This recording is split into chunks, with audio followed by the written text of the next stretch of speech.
This is the Instant Speed Podcast, brought to you by FABDB.net, your premier source for deck building tools, collection management, and simulated booster drafting. Yes, upgrade your account at FABDB.net and get access to all of those awesome features to bring your game to the next level. This is episode 31, the Carey Price episode. No, it's the Brendan Patrick episode, but my favorite Montreal Canadian is Carey Price currently, and he wears number 31, so hey, why not? Brendan Patrick is standing by, but let's get to the facts before we go any further. Ladies and gentlemen, Pro Tour number 1 is around the corner. We are currently recording on May 9th. That is Monday, May 9th, and the Pro Tour is going to be kicking off on May 13th in New Jersey, May 13th to Friday through the Sunday the 15th, and there's going to be amazing things happening. There's going to be a calling simultaneously. There's going to be a battle hardened simultaneously. The Pro Tour, obviously, it's all going to be cast with wonderful talent as well as great guests that are going to be showing up, including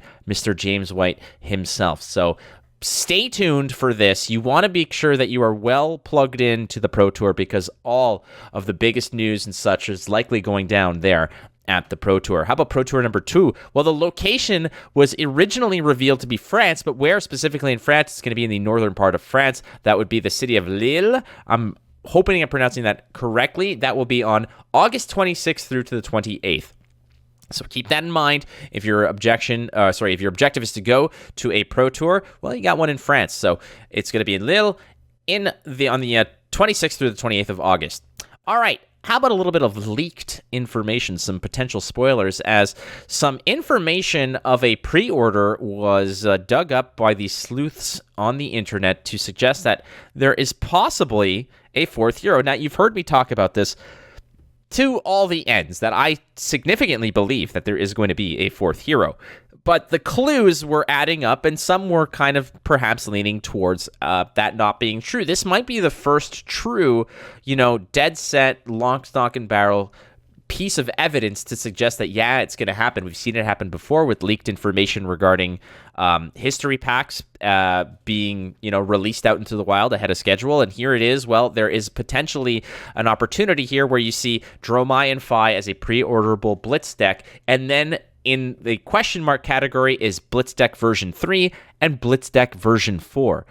Does that mean anything? You decide. Before we get going as well, I want to thank our patrons over at patreon.com/instantspeedpod, our wonderful and awesome Patreon Tier 3 subscribers, Michael H., Ryan K., Kirk B., Tom R., Alaric C., Roger, and Andy T. You guys are awesome. I sincerely thank you for keeping the lights on here at Instant Speed Podcast. If you want to be a member, there is 3 tiers that you guys can support the podcast, as little as $1 a month, just to say, Flake, we like what you're doing. All right, our guest today on episode 31 of Instant Speed Pod is none other than Arsenal Pass's own Brendan Patrick. Let's get to it. Well, hello there, ladies and gentlemen. Oh boy. We are days away from Pro Tour number 1, and you're going to be watching. You're going to be very clued into what people are playing. The best players in the world are descending upon New Jersey to bring their hottest new spice post-ban to the competitive circuit. Friends, if you want to build your own deck, follow along, maybe reverse engineer some of these lists that we're going to see, use FABDB.net. You see a card played, add it to the pool. You can do that. Go to FABDB.net, upgrade your account to premium, get access to all of those awesome tools, collection management, build a deck, edit a deck, print deck lists, do all of those awesome things that you need to do.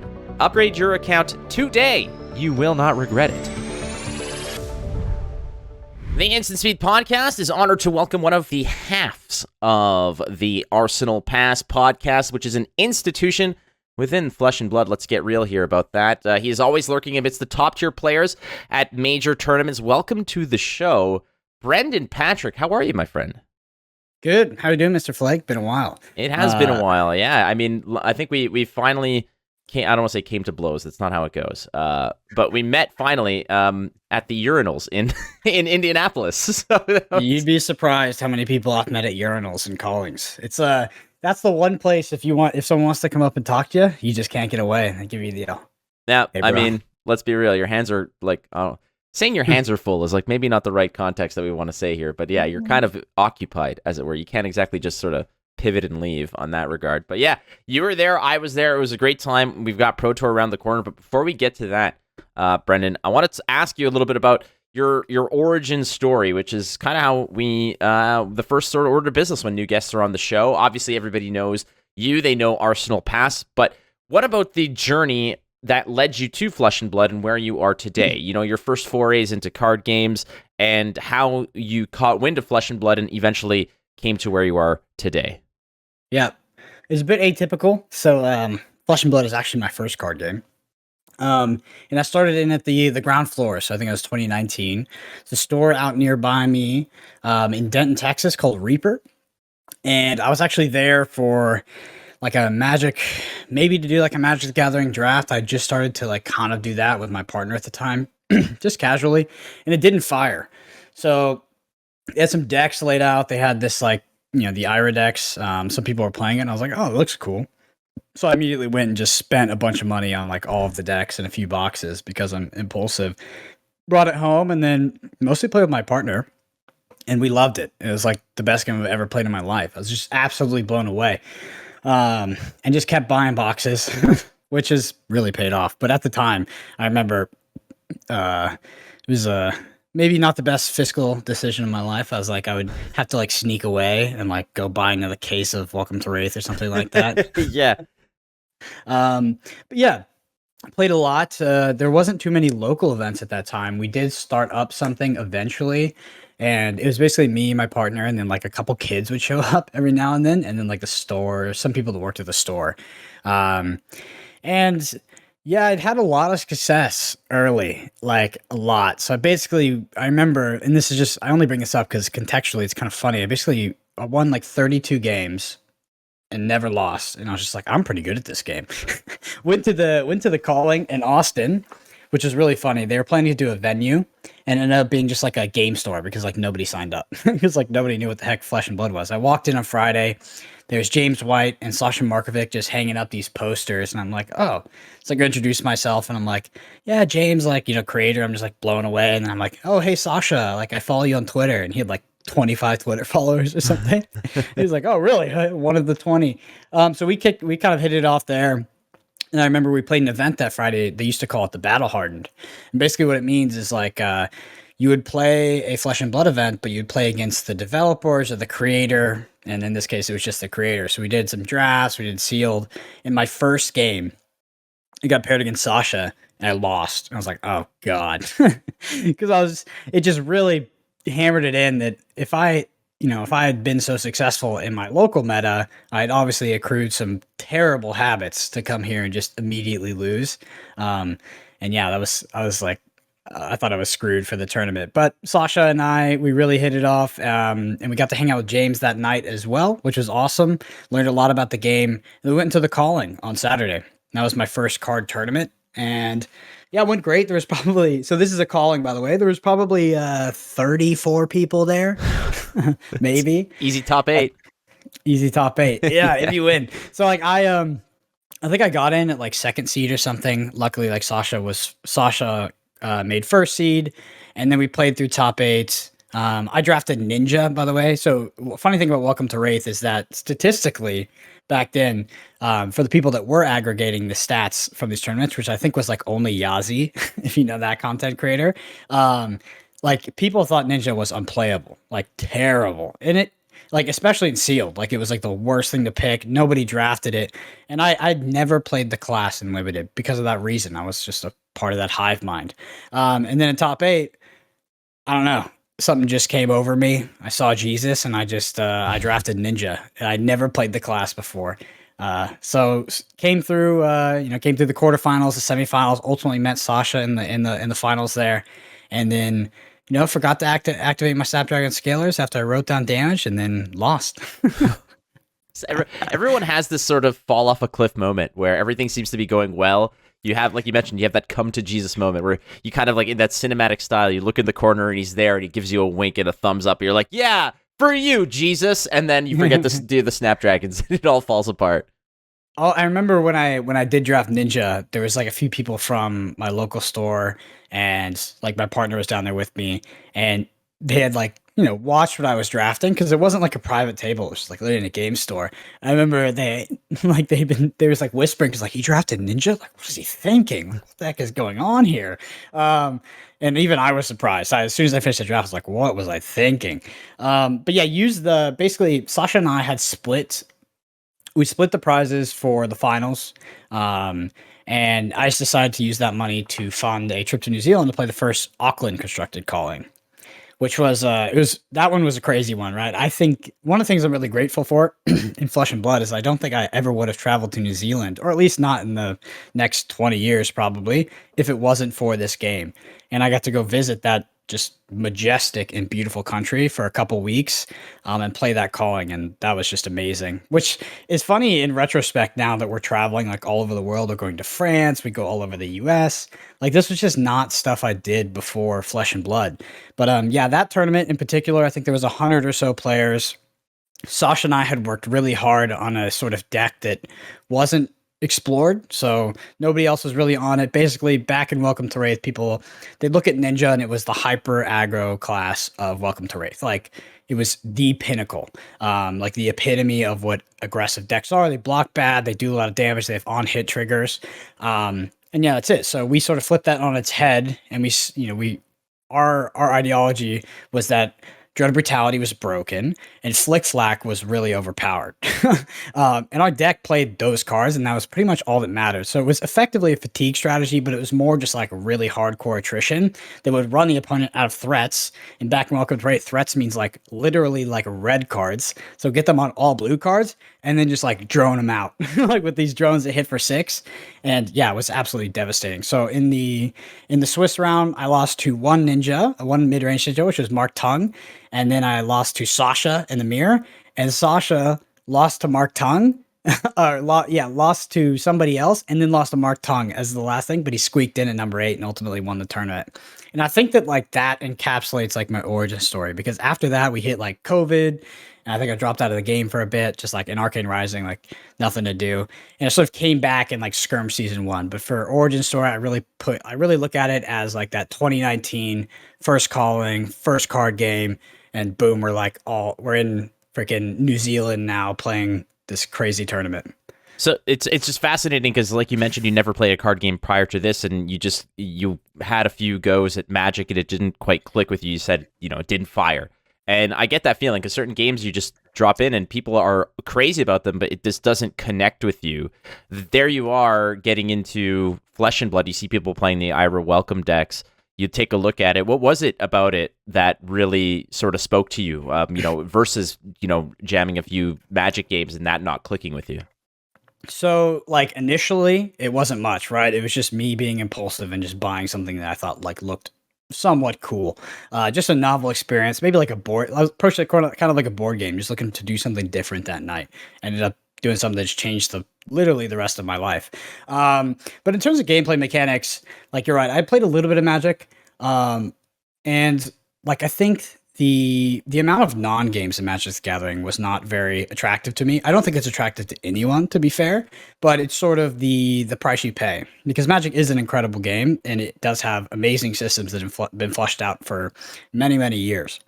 So there's a lot there, but fundamentally that resource system, I didn't enjoy it. I didn't enjoy Mana Screw, Mana Flood, stuff like this. But it wasn't enough to push me off the game. I think in terms of clicking, it had never been on my radar to like actually go to like a card tournament and play in person, which I think that's like something that a lot of us take for granted to like do this now, is like for a normal person to like go to a convention center and play like cards with like all this like very entrenched audience that can be kind of intimidating and spiky. Like that's like a bizarre thing to do, I think, So finally making that jump was like, I guess that's when I considered myself sort of in cards. But Flesh and Blood, from a gameplay standpoint, like it just felt like, and a lot of people will echo this, like the games always felt close. Like I always felt like I was in the game, and I had more to learn. And like even to this day, like I still feel like I'm a student, right? So I just think it's an incredible system. There's still so many layers to be peeled back, and it's crazy because you jump into it, and despite the fact that whether you have minimal CCG experience like yourself or tons of it like I had, there's still so much that you get beyond the surface to discover, and you're like, damn, like there's so much for me. Like I think I'm good, but I'm actually garbage compared to just how much some others are digging deep into this. And like you said, going to a calling or going to a major tournament, it can be an intimidating experience for the casual player, but where else do you play, right? You play at your armories. There's no digital client for it. And even somebody showing up to an armory, and I'm sure you've had the same experience where you might be attending one of these, and even something as small as just like an 8-person draft, there's always going to be one person who's curious or is there for the first time or is asking a lot of questions, and you can kind of gauge and get that intimidation vibe, that nervous vibe off of them. Have you ever encountered that, like that first person on that small scale that's really kind of just feeling it out and really putting their toe in? 5,000%. I mean, that person was me. Like the idea of going to draft like alone at a new store was just like not something I did ever, right? Like I said, when I originally kind of dipped my toe into card games, I was going with my partner, and I think that's like a million miles different than going like alone to a store where you don't know anybody and there's like this group of people that all know each other and they might be friendly, they might not, like who knows, but you're also like, you're kind of messing up. You don't really know the rules and like, how does this work? You don't even know left, right, left. And it's like, yeah, it's really intimidating. And like, of course that still happens. To an extent, but I think a lot of that intimidation is actually not, it's not from the play. Like obviously the player base that's there can do more to sort of help bring that person in, but ultimately it's more of a fallacy, right? It's more of like me as a person, like I put so much kind of social pressure on myself to like be normal in that situation when everybody there is not like nobody's there to be normal, right? We're going to play cardboard. It's a relaxing sort of experience, and I think just like reframing it can sort of take that pressure off, right? Just being there for the fun, being there to learn, and being there to enjoy. Now, all of this has led you up to, like you said, it changed your life, and I can definitely relate to that in terms of how a card game can really just alter the trajectory of what you're doing. What were you doing before? I mean, you might still be doing it now, but like, where were you at in your life when you just kind of hatched the idea of Arsenal Pass? That's funny because I was on a trip. I went on vacation in Colorado, so we went to a place called Durango. It's about 14-hour drive away from us, and we just went there with my dog just to hang out. And at that time, I had kind of flirted around with doing content. Me and Rob Seigel had done something called what we called the FAB Gauntlet. So we started hosting like these tournaments on Discord via TTS. And we'd stream them and commentate them, and we'd have like these huge prizes, right? So it'd be like it would be an armory literally, but we would put up we would found a sponsor, Deck Edge, and we'd put up an entire case, right? And we even do like half a case to like the rest of top 8. Like it was crazy the amount of prizes we were able to support, and because of that. That actually grew to a point, like we started out with like, it was like 18 people, and it grew to a point, Rob eventually took a break to focus on YouTube, but me and Dante had actually scaled that to like, we were getting like 60 people. And we would have these like 7-8 hour tournaments. Some of them are on YouTube, but like it was a wild time. And then, so like Rob and I had actually just started Fab Gauntlet when Sasha had put me in contact with Hayden. So I actually didn't know Hayden Dale. I knew of him because when we went to the calling Auckland, it was like, oh, there's this guy, Hayden Dale. He like might come and bring Reinhardt. And like Reinhardt was like the theoretical counter to our deck. And I was like, ugh, hope it doesn't come. And he didn't. He wasn't able to make it, luckily. He had a wedding or something. And then I had been asked to commentate the Blitz calling back in 2020. I think it's just 2020. There was a Blitz calling. It was on when Crucible released, they did like a Blitz calling in Auckland. And I commentate, Sasha asked me to commentate, and then Hayden was there as well, and that was kind of when I first met him. But the story of like Arsenal Pass's origin story is like one of my favorite stories because it's hilarious. Hayden basically approached me. This was on the eve of Monarch being released, and he was like, "Hey man, do you know if there's any good like set review content out there, like like limited resources?" And I was like, no, I don't think there's much. Someone should put their foot in and like get that done. He was like, yeah, it would be really cool, right? And you could just like do all these things and have all these features. And I was like, I mean, like maybe like me and you. And he's like, oh, me and you. But it was really like this like standoffish, like kind of like there's this idea and like maybe, and it was like, yeah, let's do it, right? So the original idea for Arsenal Pass was actually like basically a derivative of limited resources. It was going to be limited only. It was going to be set reviews, and then like maybe like draft level ups. That's it. And that was like how we started.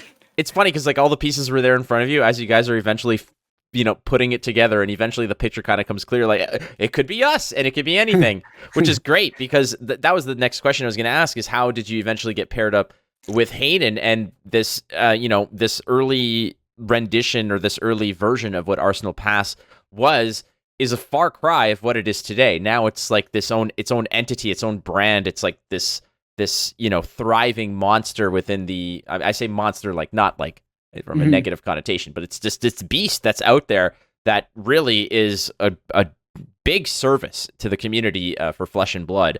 But from Arsenal Pass's early mission that you and Hayden there kind of parsing it together and piecing it together to what it is today, obviously the general mission of the content has changed, but what is Arsenal Pass's mission today? If you were to sort of describe your channel, and I've had this discussion with other content creators that, it's not like we're all out here competing for space. There's so much space to be had, but everyone has kind of their little nook, their corner of the landscape where they plant their flag, and they may venture out and explore, but there's a home base for what each podcast or each content creator likes to call their home field advantage, so to speak. What's Arsenal Pass's mission statement?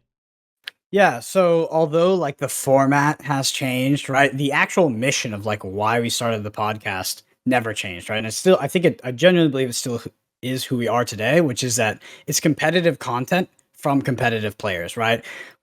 I've always tried to approach it with like, we're professional players first, or we're competitive players first, and content creators second, which I know is kind of weird in the context of like some things that are going on today. It's gotten a lot bigger than we expected. It's obviously, it's expanded quite a bit, but like that's our core competency, and like that's what we we approach all of our content from that sort of mission statement, right? Back when we started content as well, like there was not much out there. Like nowadays you can go on YouTube and you can watch videos from this format for like endlessly, right? There's just so much content out there, and so much good content as well.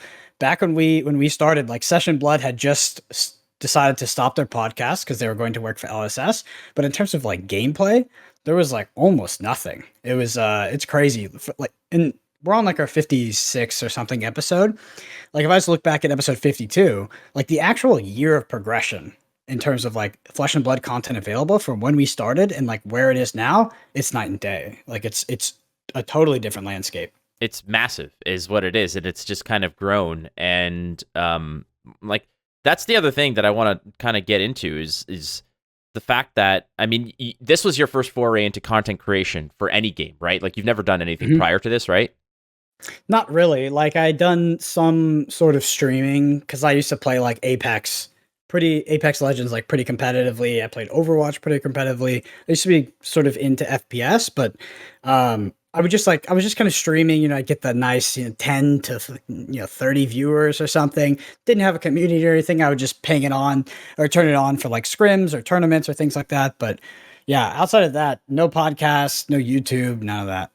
Yeah, and that was the thing I wanted to sort of dig into is I've been in other spaces for other card games and other, video games, etc. And there are some where you feel welcome. There's some where you feel like everybody is not necessarily out to get you, but when you reach out a hand for help, it's more of, if I help you, then I'm not helping myself, so to speak. Like there's a little bit of that competitive spirit between everybody. It's a very cutthroat in that regard. But your description of your own, what your show is meant to be and what Arsenal Pass is meant to be is it comes in loud and clear, because whenever somebody asks me about not just instant speed, but about Arsenal Pass or about Freshened Buds or Collision Point or Push the Point, or the many different things out there, I always say, I'm like, look, I'm like, Arsenal Pass is the proverbial tits of when it comes to, they were there first, they've done it best, they're an institution within Flesh and Blood. But I say, I'm like, I don't feel threatened by that. First, because I don't feel threatened at all by anyone out there. I think that the more content that exists out there is just better for the game and thus better for everybody.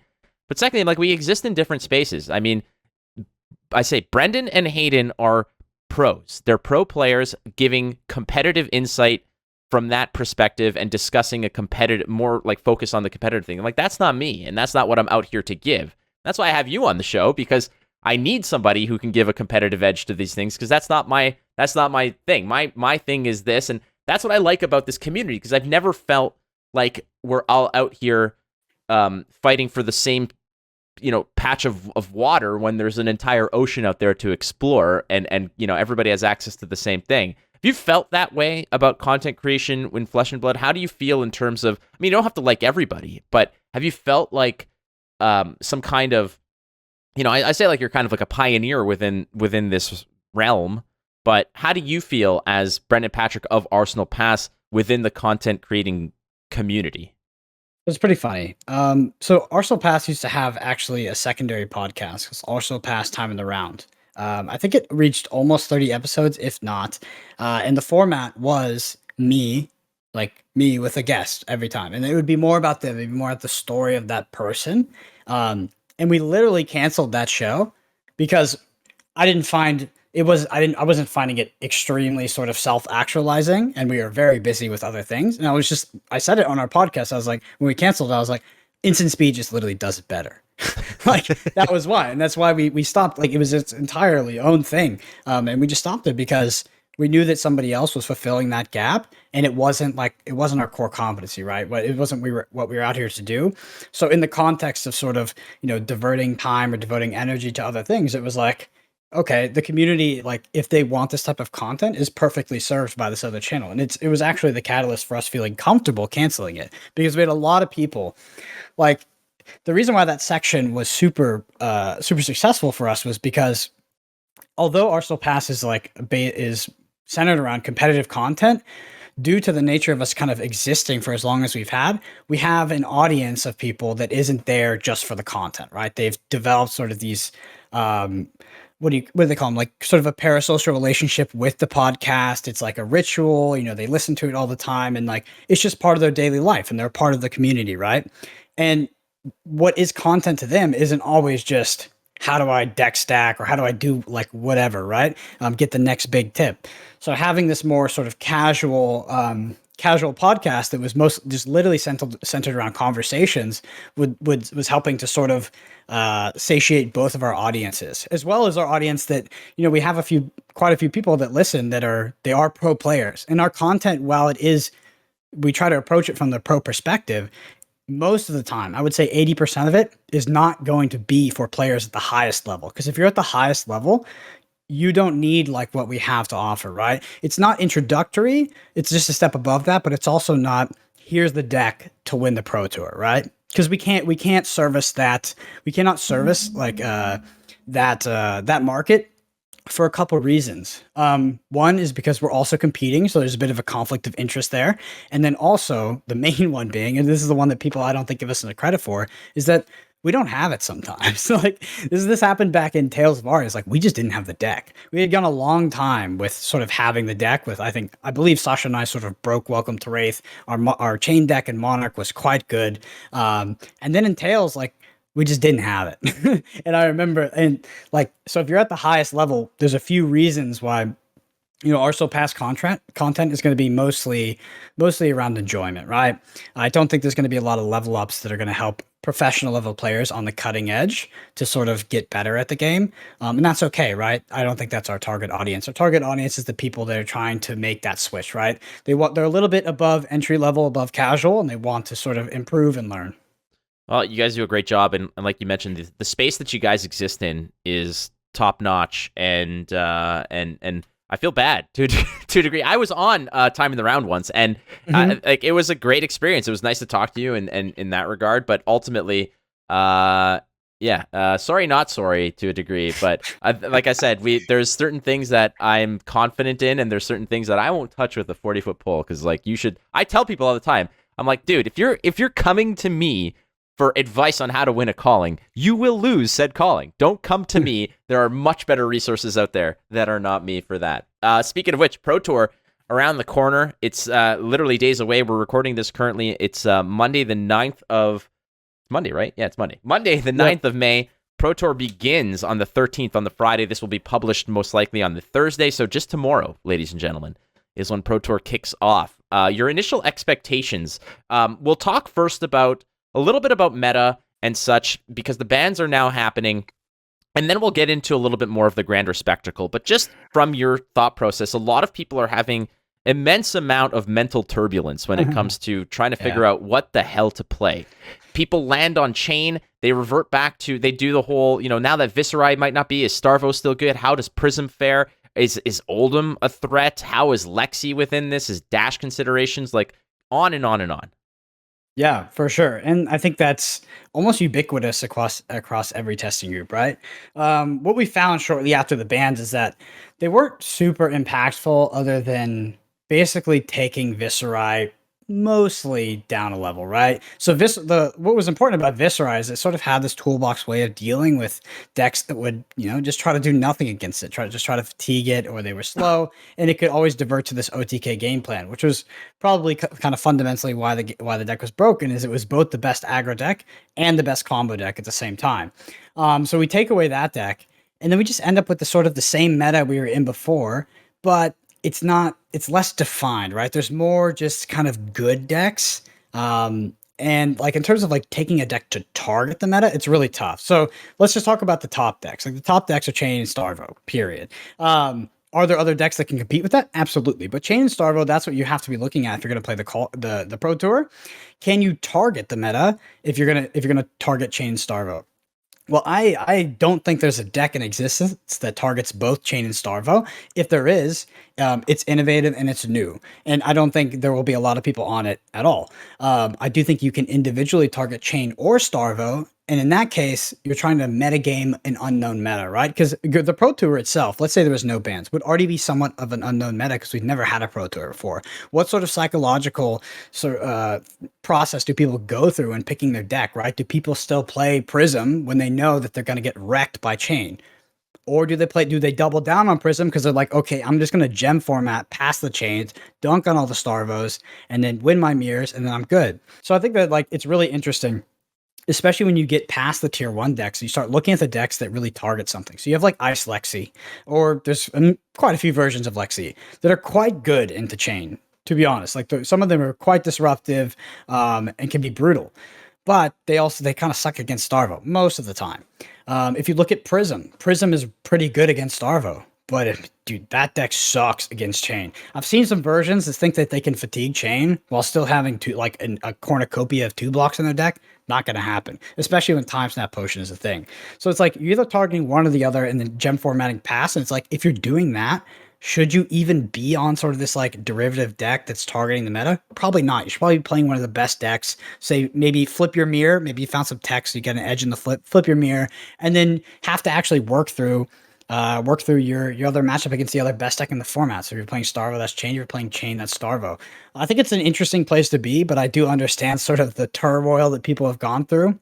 Because I know for us, like we had a very strict timeline goal of like, we're locking in on Friday. We're creating game plans and switching sideboard cards after that, and then we're not going to test it all once we're in Jersey, or at least we will come into Jersey with the sort of the mindset that there is no Flesh and Blood that will be played at all.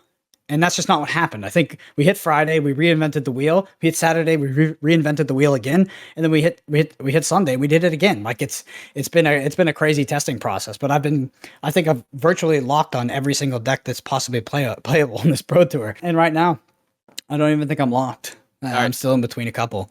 Are you just kind of settled in the fact that it's going to be Chain and Starvo, and then those hunting Chain and Starvo? Yeah, so there's like another layer below that, right? Which is like this dark horse that kind of beats everything. It's tough. And I think that there's going to be a lot of Pro Tours in Flesh and Blood where that kind of deck is going to be very possible to exist and to take down the tournament as well. I just think that Starvo, from a design standpoint, I think it's terrible, first of all, but like it's so oppressive and just so strong because it's not dominate and it's not big damage. It's dominate, it's big damage, and it disrupts your hand. And almost no hero can deal with that. Like the kind of game plan you have to do to sort of beat that is so linear. I feel like it's so aggressive that it makes it tough. Like there are these Oldhim defensive decks that are, can be good into it and stuff like that.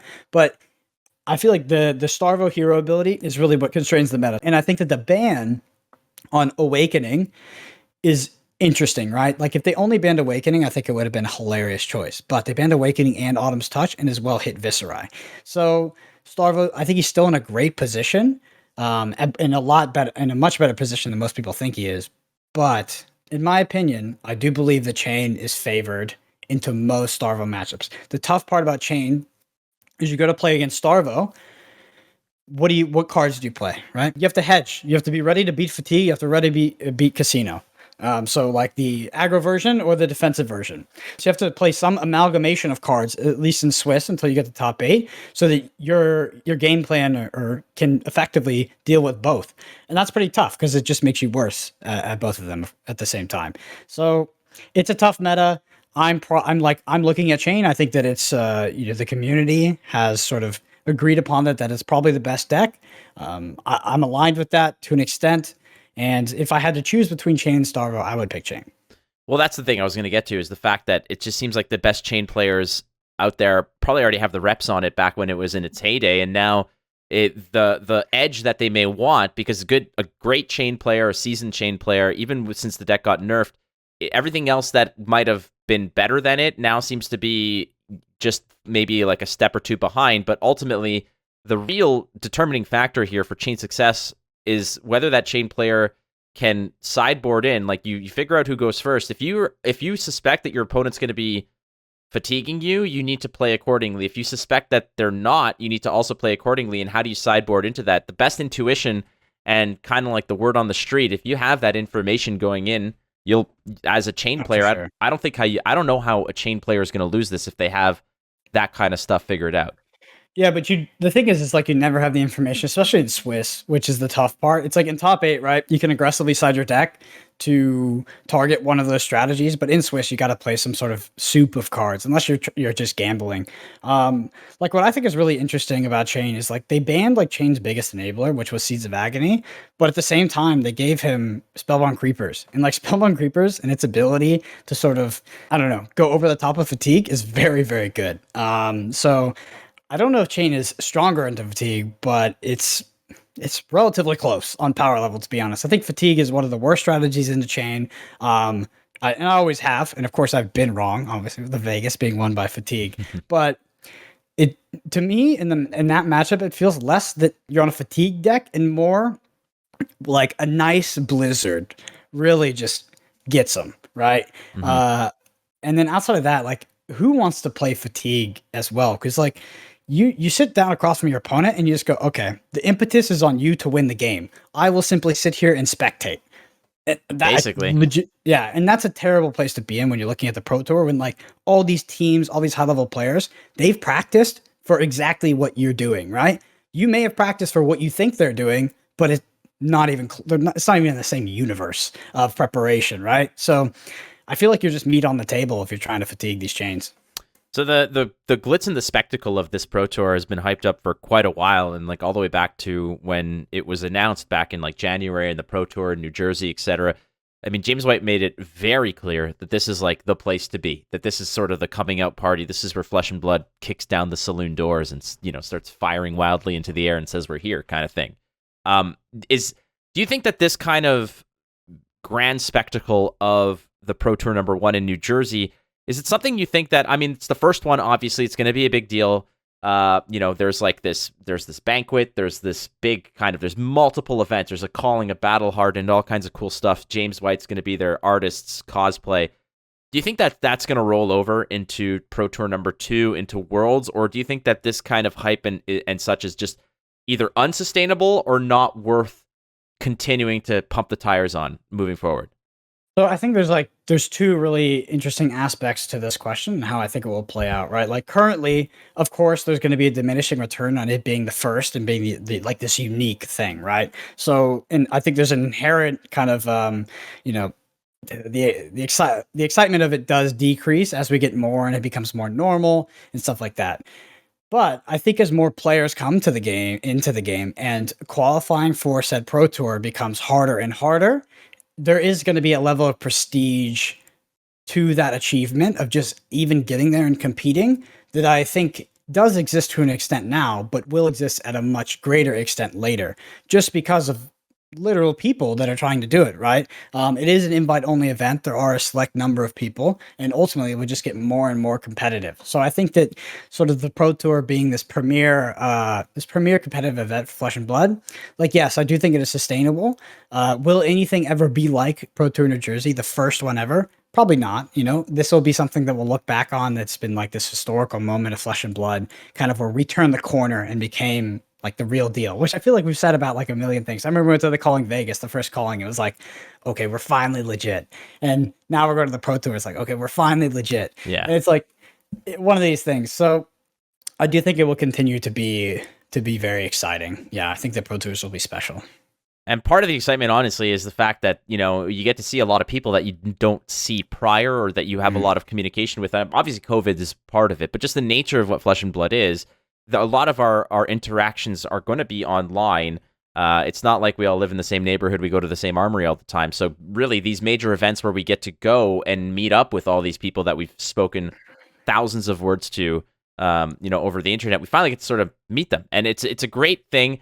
And part of it is also just, it's certain things just kind of get a life of their own. I know that I'm planning on doing like a karaoke night while we're there. I think that's going to be a lot of fun. But part of it is also the fact that you tweeted out multiple pictures, one of which was you getting ready for your hashtag Pro Tour hair. And that got caught on because then there was like Melody, who's part of the community, Elaine, Mara of Blackwing Studios and like Alters, started tweeting out photos, and everyone started tweeting out the photos of their wacky or old school hair.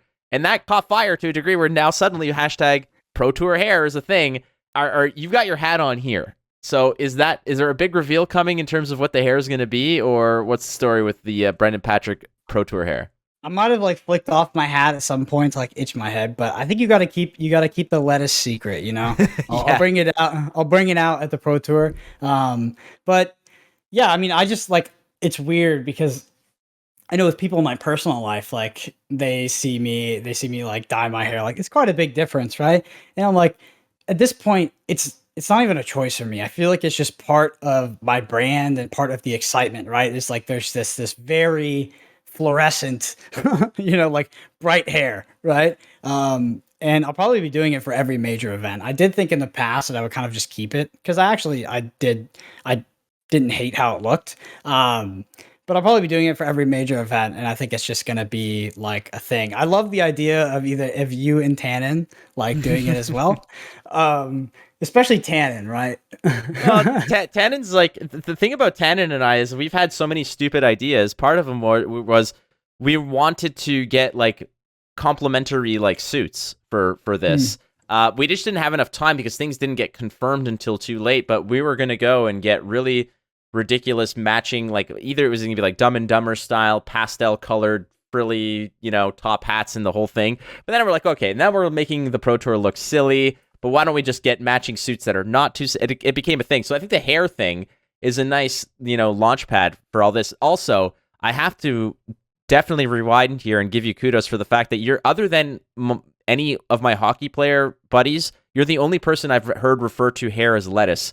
And I love it because, yeah, whenever you're complimenting someone's flow, you're talking about check out the salad on that guy. Like, wow, you know, you gotta compliment the lettuce for sure. It's just old rugby terminology. They just get this. Everybody would grow out the lettuce, you know. It's good. Like, yeah. Well, I mean, speaking of some like A+ salad, we're gonna put the picture up here on the video of you with the rugby hair. And for those who did not get it, you've been called Brendan, star of the show. You've been called, because you're a buddy of mine and the fact that you can take a joke, I called you Tarzan. It is, first of all, two things. Number one, sick flow. Like, that is some A+ salad. Secondly, goddamn, man, like you were in some sick-ass shape. I'm not saying that you're not there, but like, let's be real, you're not the Brendan from that rugby picture. Yeah, now I'm the 5'2" short guy on Arsenal Pass, as Hayden likes to call me. No, but in that picture, yeah, I was about like I was probably 40 pounds heavier and just like very lean as well. But I've been playing for like 4 years at that point, and focusing on fitness quite a bit. Like back then, like I still try to stay active, like at least every day, but you know, I'm not actively trying to just like get bigger, so I have a bigger piece of just mass to throw at somebody to knock them down. But yeah, I was very happy with how the lettuce turned out, because when I was a kid, my mom would never let me grow out my hair because she said it would just look stupid and it would grow out like this. But I got some nice flow in the end there. Oh, it's sick. It's great. Yeah. It's like some like Encino Man vibes of Brendan Fraser back in the day. But dude, it looks awesome. It definitely looks awesome. And I mean, now that we're just days away from the Pro Tour, we've talked about just the general feel and the hype that's surrounding it. How's your confidence going into this? Because you're going to be competing in this, and how much of how is your confidence going into this, and also at the same time, just the joys of the whole experience. Like, are you able to focus on the task at hand? Like, obviously there's relief to be had when it's all done, whether you succeed or you fall short. There's going to be an opportunity for you to kind of exhale and take it all in. But up to that point, how's your confidence, and how do you stay focused when there's this gigantic circus of celebration going around? Yeah, so there's like two questions there. So we'll answer the confidence one last. So I think it's important to sort of analyze like why you play Flesh and Blood, like why you do this. Like there could be like a more of a hedonistic approach where you just enjoy it week by week, event by event. But for me, like there is sort of this like macro part of it that's like self-actualizing, right? And it's not winning, or it's not like winning this, this money or that trophy, or I don't know. It's none of that. Like for me, like the most important thing is I want to be like competitively challenged in at like the highest level. And I think this is funny. This happens a lot at callings. It's like I always have my friends come up to me, or other players, and like, if we get a pairing, they're like all bummed. They get like pissed that they got me round one or something. But like for me, that's all I play callings for. I don't play tournaments to sort of to either win or lose to somebody that I don't know, or there's no like investment. I go there to sort of like, I don't know, just put me in the highest stress situation possible, and I want to like feel that and perform. Something about that is really important to me, and like really important to like my life. I don't know why, but all I want is like the Matt Rogers round one. There's nothing else. Like that would make my pro tour in and of itself. It's like that's the sort of situation I like to be in. Or I get the David Rude winning in top 8. Like that's literally what I play the game for. So I try to from there not be too results oriented. Obviously everyone is to an extent. I would love not to lose. I'd also love to win. But yeah, I think in terms of confidence, it's hard to be sure about anything, especially in this kind of meta. But I'd probably put my chances at something like 99.5% to win. But there's always this possibility that you could get unlucky, I guess. But yeah, probably have the tournament locked if I'm being humble about it. Yeah. There's a 0.5% like margin of humbleness in there that I'm all for. But hey, I mean, like that's part of it is you have to go in. If you go in there expecting to lose, you're going to basically be a self-fulfilled prophecy in that regard. Like I always have struggled with confidence issues when it comes to competitive play, and through amount of practice and help from everybody and just putting in sheer reps, eventually that kind of, you develop that confidence, you cultivate a little bit of it because you nurture it from the fact that you're putting in the work. And like, but at the same time, man, like focus must be tough to keep when you've got everybody within the community just either, like wanting a piece of your time to a degree, but at the same time, there's just, even if they respect your focus and your discipline and your privacy in this regard, I'm sure there are people who are like, all right, we're going out to dinner at this time. We're going to be doing this. We're going for a coffee here. We're going for a drink here. We're doing this. There's like, there's a basketball game that we're just doing a pickup game of, like if you want to blow off some steam or whatever. Like, how do you give yourself some sort of regimen or schedule or routine to force yourself to avoid this kind of stuff, or are you very much just kind of go with the flow? So I'm like a full degenerate. So like, for me, Okay. It's just like not even a consideration. It's like we're just hookers and blow. In. All right, Yeah, that's how we do it. Like we're just locked in. We're testing, and there's nothing else is even a consideration. Like so, I had a friend come visit me to help sort of test in preparation for this calling, and it came up a lot, like going out to dinner or taking a shower, and there's just like it's not even a consideration. It's like I don't think you understand. This is Pro Tour testing time, and that's how I approach a lot of things in life. It's like you've committed to something. It's matter of a fact. Like that's what you're doing, and anything like there is no reality where that doesn't happen, right? Hmm. And it takes away this sort of self choice of not doing it, right? It's probably an unhealthy way of thinking about things, but I always just go full on, go deep, and I have to compensate as well because like I'm not very good at card games, so I need to surround myself with good players, implement these like, you know, ridiculous processes and like data and stuff, and it gives me like enough of an edge to where I can, squeeze a few rounds, basically. Yeah, I mean, if it's 11 p.m. and somebody's telling me that Rob Seigel's choosing the wine at the steakhouse, I'd be like, I guess I gotta go. Like, let's just get real here.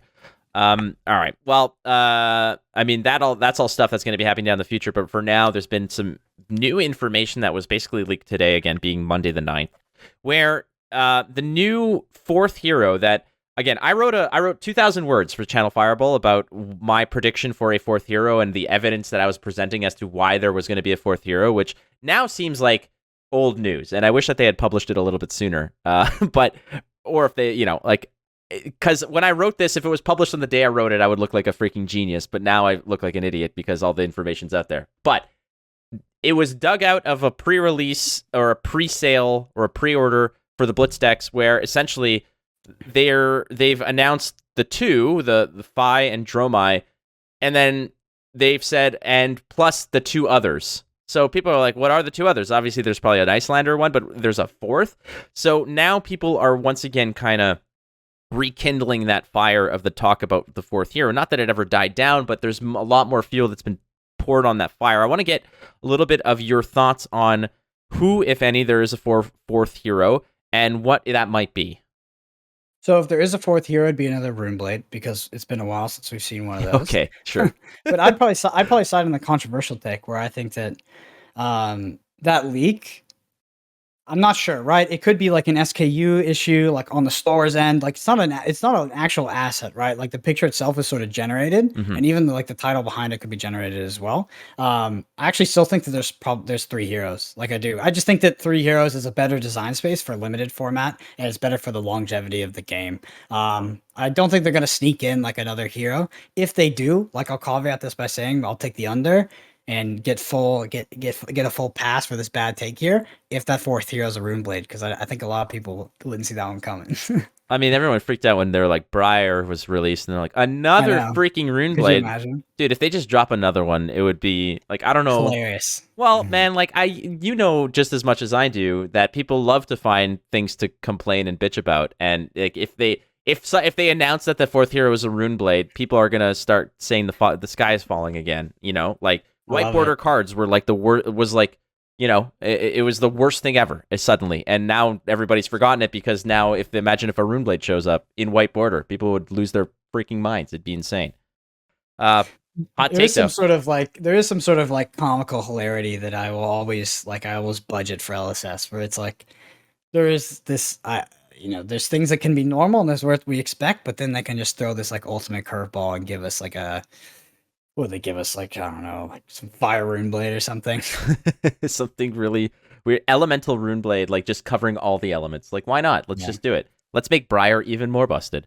Next after that I just want to touch upon is, we had Welcome to Wraith, Arcane Rising, and that led to Crucible. Then we had Monarch Tales, and that led to Everfest. Suddenly now we have another draftable set. This format, this sort of formula of draftable, supplemental seems to be working. 3 sets a year. I'm sure people would kind of want more, but then that becomes a little bit too diluted. Also, it's a little bit too much. A new set every 4 months seems okay. I think that's all right.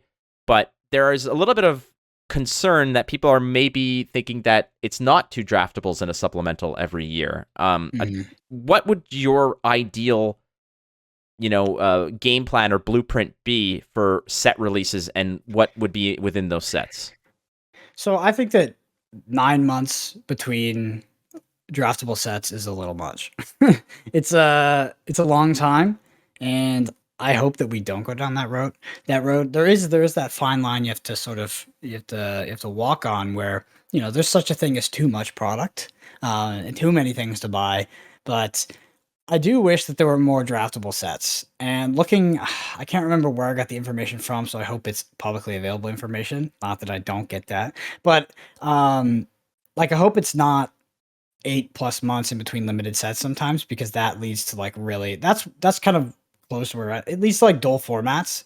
I think, and I think limited helps sort of like revitalize this, because I know class constructed for the past year or so has been interesting.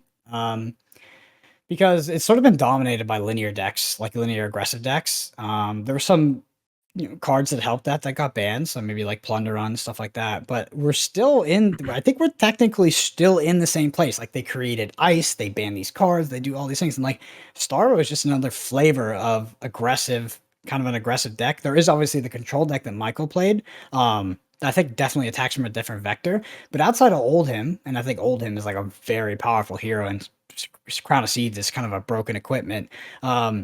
Like Flesh and Blood has been has been a sort of a different flavor of the same thing for quite a while now, and I don't see that changing. There's some kind of weird way these cards are interacting, where linear it's like we're on like the polar sides of like two different strategies. We're ultra linear, and you're either playing the top tier aggro deck, because you always just play the fastest one, right? Usually, or you're on like the ultra defensive and you're fatiguing.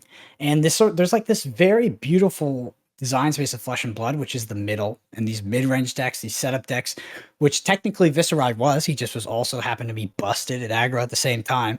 That we just don't get to explore. These are your Rhinos, your Levias, your Dorinthias, like plenty of these heroes. And I know I'm totally going for a change, but I actually think that Flesh and Blood might need to rotate, and there might have to be a rotating format for us to get sort of a better game. Like I think ultimately I think that on the long spectrum of Flesh and Blood that they will need to rotate formats, and they can bring in things like pseudo core sets, so they can reintroduce the cards that work and kind of get rid of like some of these synergies that are not really working, that are leading to sort of the same meta kind of over and over again. I know it's been different, like, right.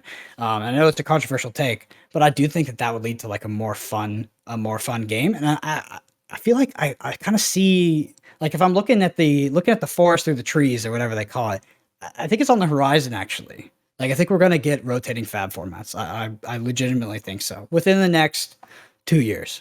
I've been beating that drum for Gwent for years. Gwent's been around since 2015. They have nearly 1,000 cards in the pool and no rotation or anything like that. So the busted cards have always been busted. The way that a new attractive cards come out are they just make other cards look silly, right? And you're right, it is a controversial take, but for those who and for you who hasn't really been involved in other card games, it's fascinating to you to actually sort of go towards that, because everybody else who kind of argues with me about standard rotation being the boogeyman and the worst thing possible is that they never have any experience in other card games where standard rotation is a regular thing. Magic does it, Hearthstone does it, all these big time long, big successful card games with not just success but longevity associated with them, they go to that because it's a great way to as an additional thing of balance, where you said core sets, that's just, it's extra product, but it's, again, you don't always have to buy it. If you own the cards already and they're reprinted, they're still legal. Yeah. It's a hot button, and I think that honestly, that's definitely a future conversation that I'm going to want to have. But I'm glad that there are other people out there who see the value in it. Not now necessarily, but you're saying eventually, right?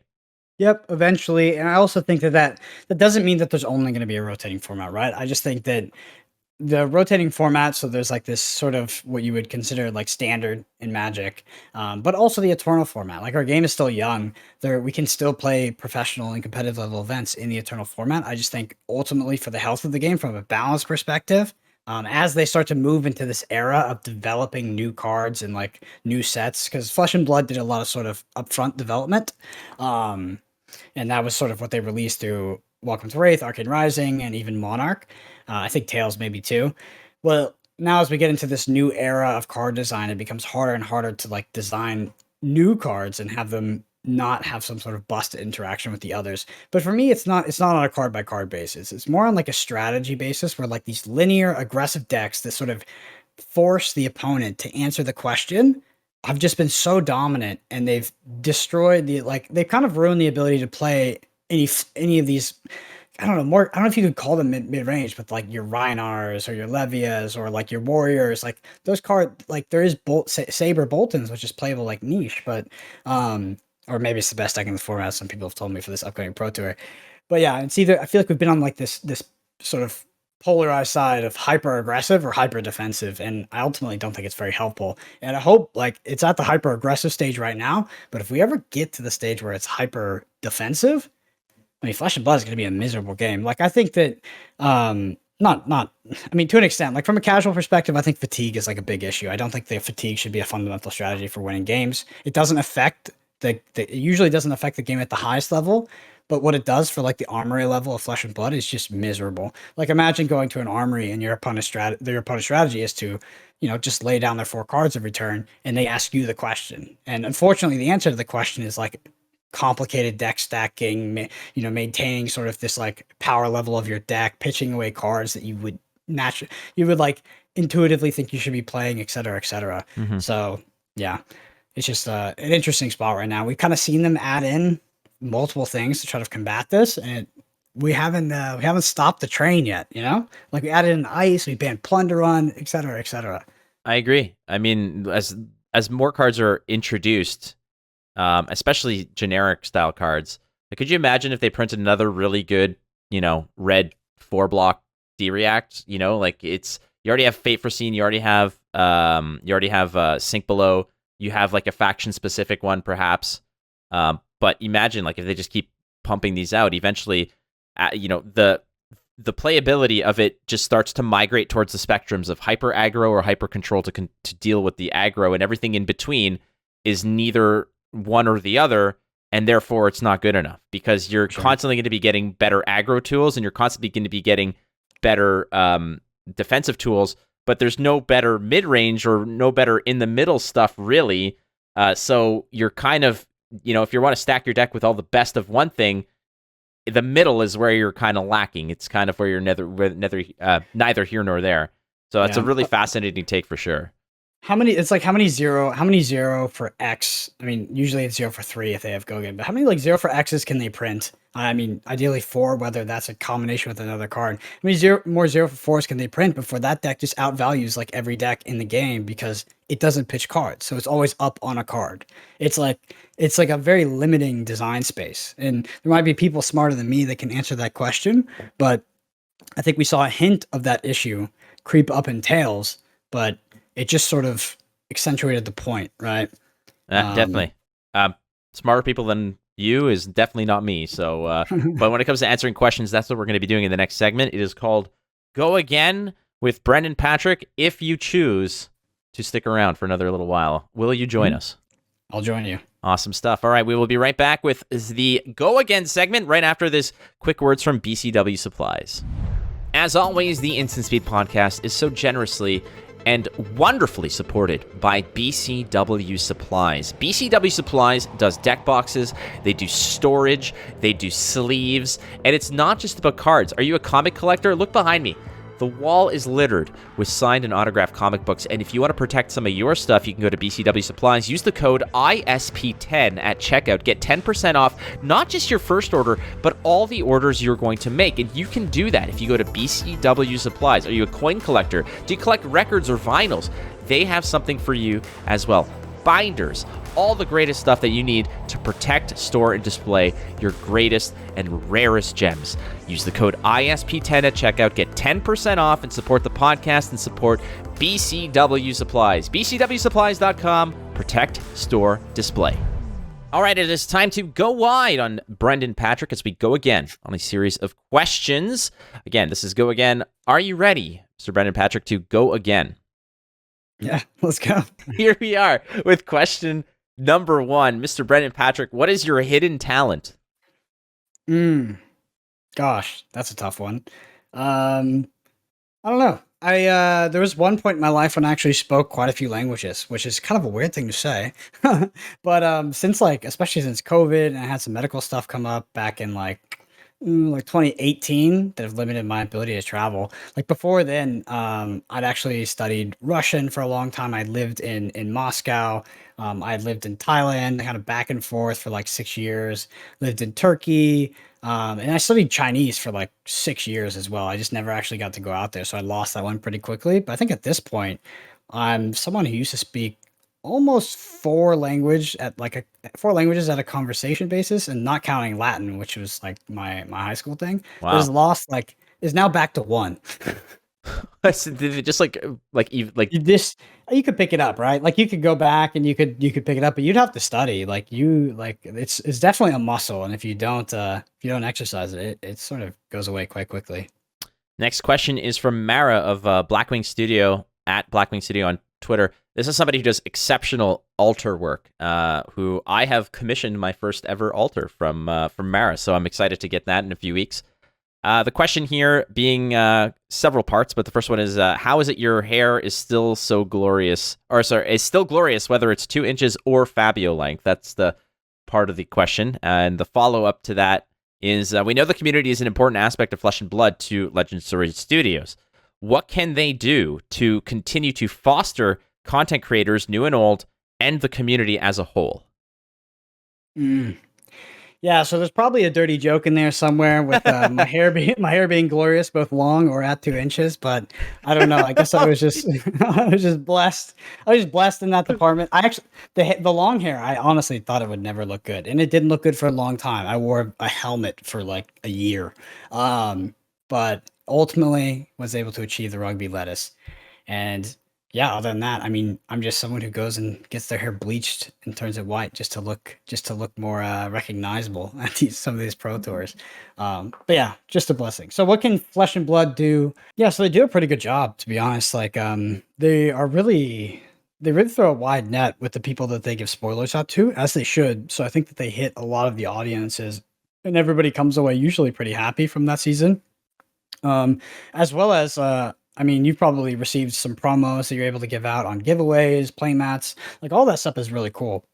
The biggest thing, like what really moved the needle for me on Flesh and Blood in terms of like how they sort of interacted with me was, I remember like one Christmas, or actually a couple of them, I think at this point, like James had wrote me and my partner like a letter, like just saying like Merry Christmas and all this stuff.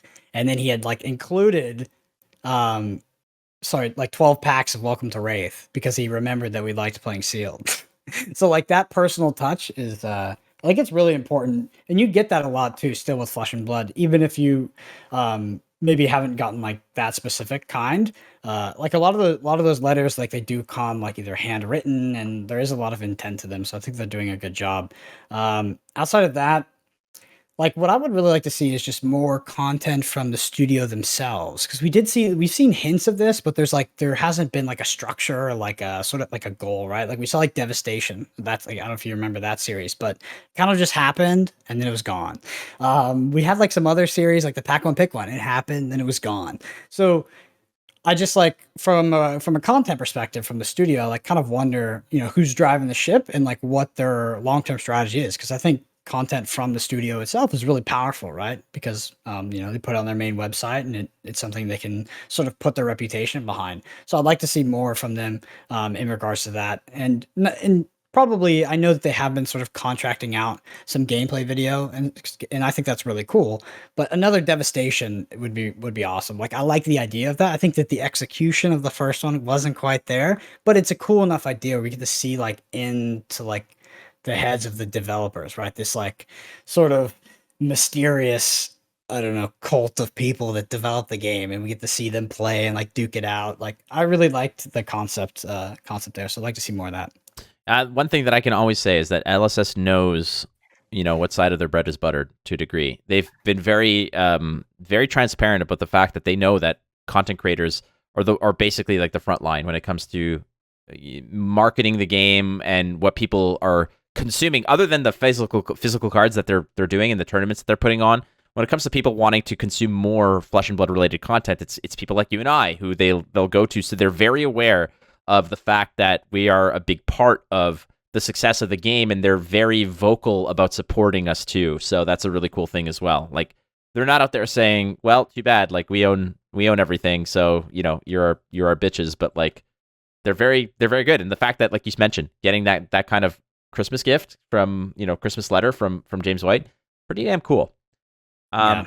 Next question is from Dave Rude asking, do you think Flesh and Blood should push limited more than they currently do, or is this the right amount? If you would add more, which way would you do it? Also asking like more limited skirmishes, team limited callings, maybe a Pro Tour 2 could even be all draft. So your thoughts on limited, both from like a just in general and on, I guess, from a competitive aspect in like tournament formats.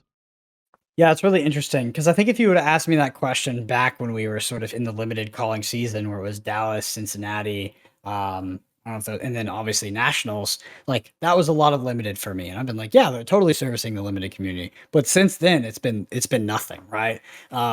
I do hope that we see a bigger push on limited, especially like you said at this sort of lower competitive level, whether it's through skirmish or I would look like ProQuest. Like I think ProQuest should be draft. Like that would be really awesome.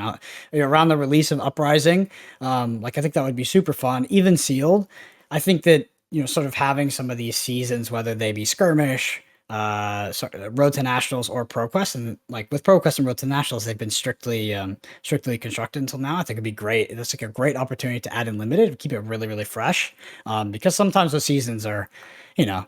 Usually, it's like 5 weeks. It can be quite long, and it's sort of sometimes the same meta. At least this last one was the meta stage pretty similar. Next up, this one was on the fly. Who is your Apex main and who is your Overwatch main?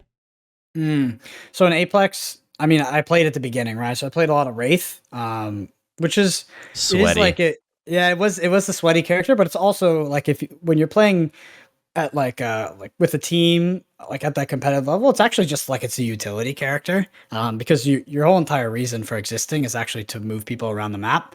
And it's funny because like it is a very sweaty character in like solo queue, but then when you get to like this team setting, you're just like a portal bitch.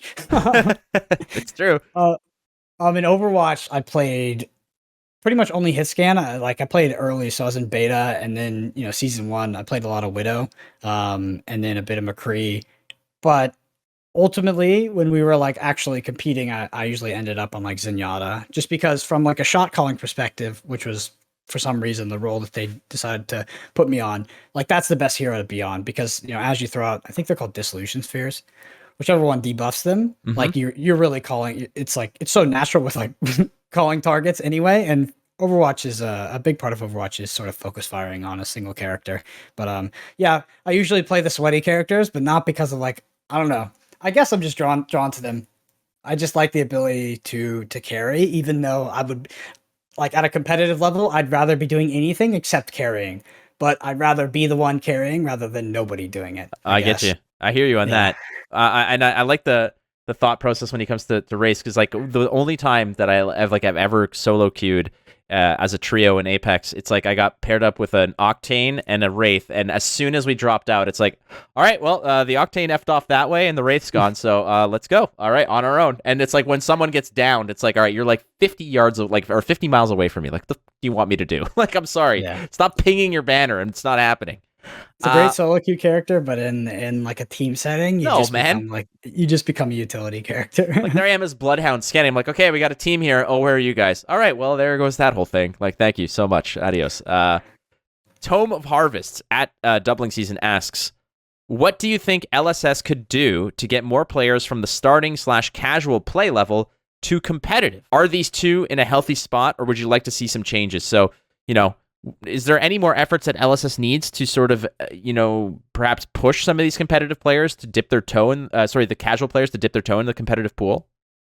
So that is a tough question for me to answer, because just due to the nature of like where I've ended up in Flesh and Blood, like I sort of only exist in the hyper competitive right now. It's not that I don't go to Armory, it's just like my perspective of the game is warped across like callings, pro tours, preparing for that stuff, et cetera, et cetera. So I don't know what it's like to kind of go back to where I started, whereas what it's like to come in Flesh and Blood 2022, how it's what the progression of like a new player is to sort of like your next level, then you get to your callings, and then you get to your pro tours. Based off what I've seen, it does seem like there's a lot of events for casual players to kind of play and level up slowly, right? You go from your Armory, then you go to Skirmish, then you go to Road to Nats, then you go to ProQuest, and now you're hitting some calling. So it looks healthy to me, but I do say that kind of take into account that I am probably ignorant on sort of what that looks like at this point.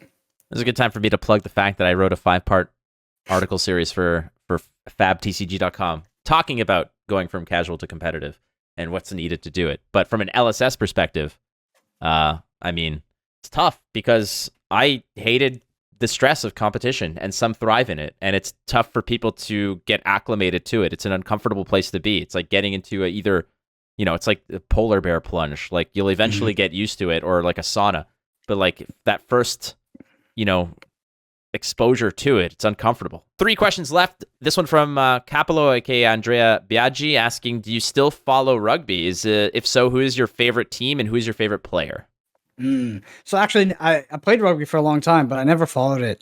Sometimes I would get drunk with my friends and watch the World Cup, but that's about it. But it's not because of rugby. It's not because rugby's not fun to watch or anything. It's just like I've literally never watched sports my entire life. Just something about it, I just can't get sucked in. So yeah, I never watched American football, and I grew up in Texas. Like, none of that. But I do watch, like, for about the past 2-3 years, I'm just kind of like a diehard UFC fan. So like every weekend, that's what I watch. Who's your guy?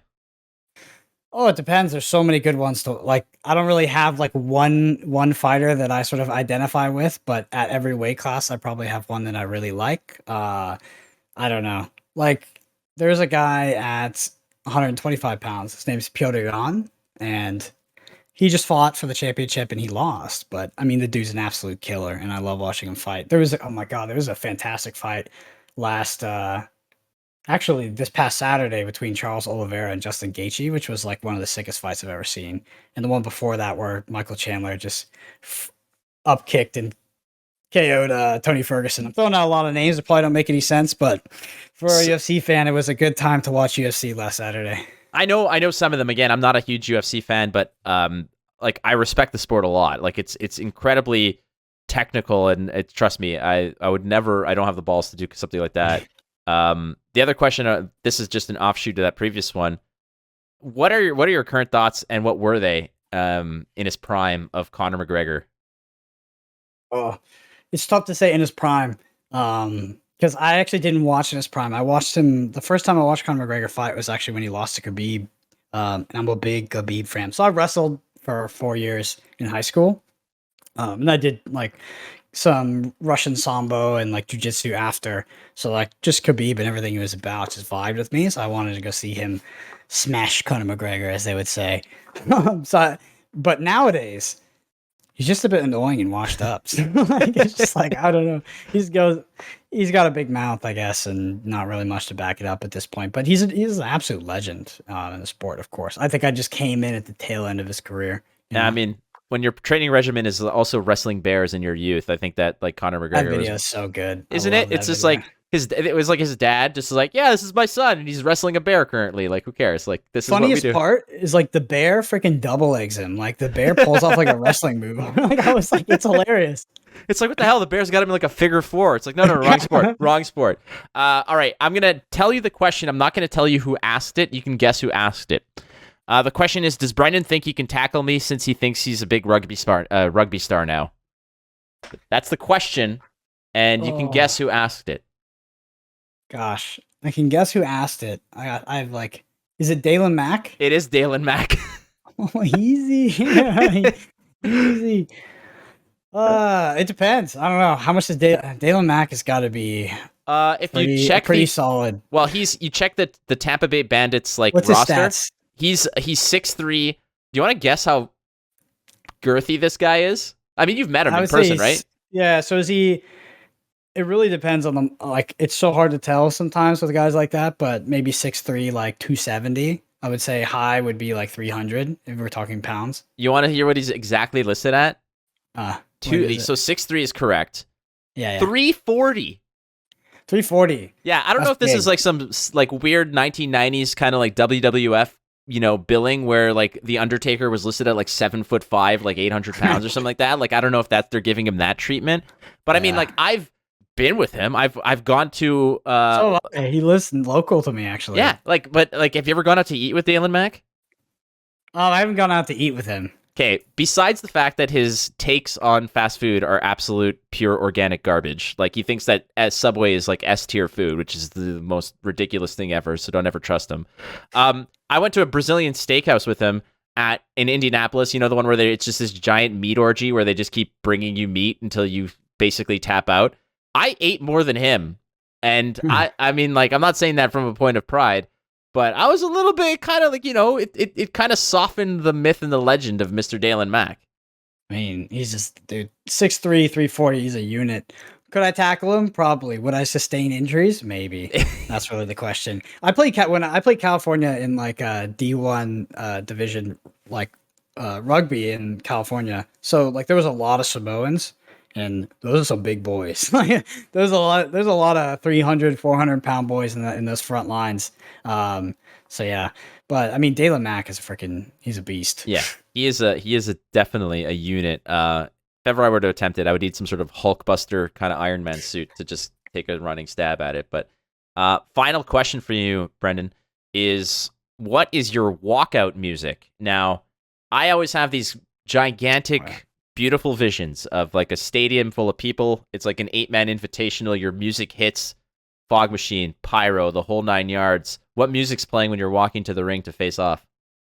Yeah, so it's definitely Mulan. I'm gonna make a man out of you. Oh my God. One of the Donny Osmond, I think, is who sings that. Donny Osmond. No, that's fine. That works too. You're gonna make a man, and it's Dalen Mack waiting there, all 350 pounds of him. Dude, that's a great song. That was my walkout song in wrestling as well. That's the Mulan. I'm gonna make a man out of you. It's just got like such a good intro. I love that song. But do you know who Donny Osmond is? No. Well, you're like, no knock on Donny Osmond, because let's be real, the dude is made a career. But his whole thing was that he was a singing duet with his sister Marie Osmond, and striking fear in your opponents is not necessarily something that Donny Osmond would be known to do. But I mean, if Brendan Patrick shows up, rugby style, make a man out of you, Mulan. I mean, that's some. I think any Mulan song is more about irony and confusion rather than intimidation. Okay. It's just like, what the fuck is going on here? Exactly. It's like, wait a second.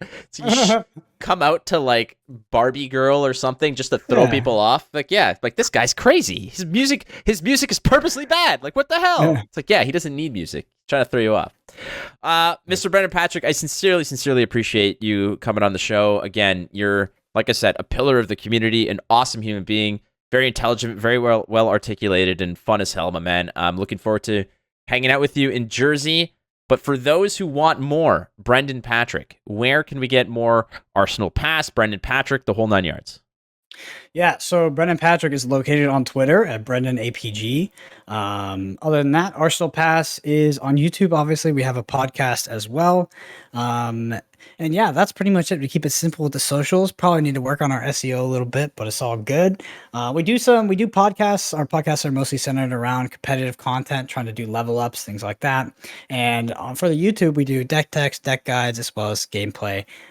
Really going to be ramping up the gameplay here after sort of the Pro Tour ends and we go into this Pro Quest season. But on that, I'm excited to see you, Flake, and I'm going to catch you in another urinal. You know that, right?